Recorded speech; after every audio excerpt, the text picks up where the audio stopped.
শাশুড়িরা এমন অ্যাটিটিউড দেখায়, হ্যাঁ, তাদেরকে দেখলে মনে হয় তারা জমিদার ঘর থেকে এসেছে, রাজবংশ থেকে এসেছে, তারা চৌধুরী বংশ থেকে এসেছে, তারা চ্যাটার্জি বংশ থেকে এসেছে, তারা বামুনদের ঘর থেকে এসেছে।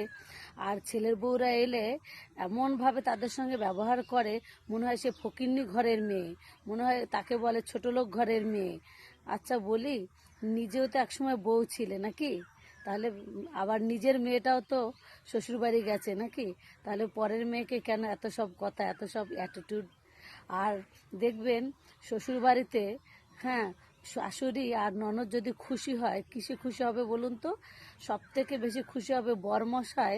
হ্যাঁ, যদি বউকে একটু ঝামটানি দেয়, মারে, ঝগড়া করে, তাহলে তাদের মুখে খুব খুশি। আর সেইটাই তাদের যেন বড় উপহার, আর কোনো উপহার তাদেরকে দিতে হবে না। ওইটুক যদি বরমশাই থাকে, তারা খুবই আনন্দিত। এই হচ্ছে এখনকার শাশুড়িদের অবস্থা।